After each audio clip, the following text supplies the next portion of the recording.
So what's the solution? So how do we get that? Well, here's the thing. We got to recognize that wealth is intergenerationally created. Most people who get rich don't get rich in a lifetime. Oprah, that's once in a while. Bill Gates, that's once in a while. Most people are intergenerational wealth. That means what? That if black people want to catch up, we have to start saving wealth and passing it to the next generation. Our biggest problem ain't that we're splurging. Is that every time we splurge, we're stealing from our descendants. You're giving them no inheritance to get started with.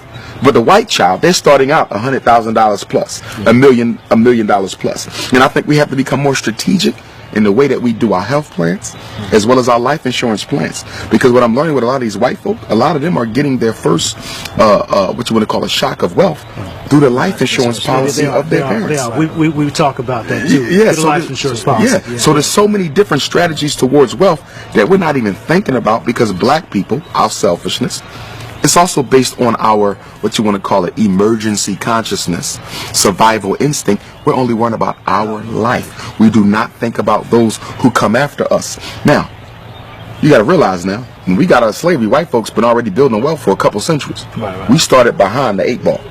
Okay? So you got to play catch up. How do you catch up with somebody who's 100 yards in front of you? You have to run faster than they are. That means we have to sacrifice our spending habits more than everyone else in order to catch up. How does a people who are at the bottom waste money more than people who are at the top? So not only are you not catching up, you're not even thinking about trying to catch up. This is good, and we got 1,000 questions, and we know you got a flight. We appreciate the time. Thank you. No problem. One fat, meat, juicy point. What would it be before you go? I would say that we have to build our own schools. Everything we're talking about, the only way it becomes normalized, the only way it becomes a part of the collective black consciousness is if the children are raised with it as a group. Remember, all progress is group work. It's teamwork. That means we need all the children in Jackson to be taught the principles of financial empowerment. All the children of Jackson to be taught how to eat healthy. All the children of Jackson to understand what black family means and why it's so important. Until then, it's just a specialty. As we spoke earlier, diet being a specialty, wealth is a specialty. Think about it. If you're black and you're in the know about money, in the laws of finance, you are a specialty. You are an eccentricity. You are an oddity. That's a problem. Because for white people, gaining wealth is a regular part of their everyday conversation. Even poor white people are regularly talking about wealth.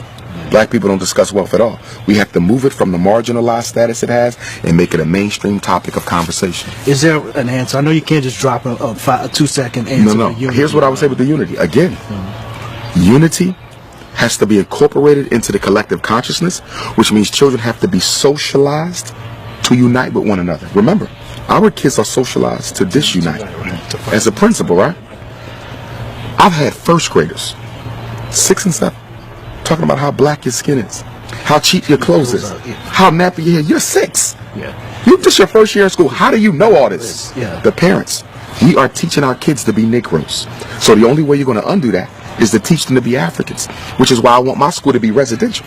Because I know sending them back to the same house that created the illness after school is going to undo everything I do from 8 to 3. You got the kids for 16 hours. I got them for 8. I can't win. Because the brain is the creature of repetition. Whoever gets to this the most will rule it. What did Adolf Hitler say? Come up with a lie, keep on telling the lie, be consistent with it. It ain't got to be the truth. But the brain cannot resist the temptation to believe something that is regularly presented before it. Repetition wins.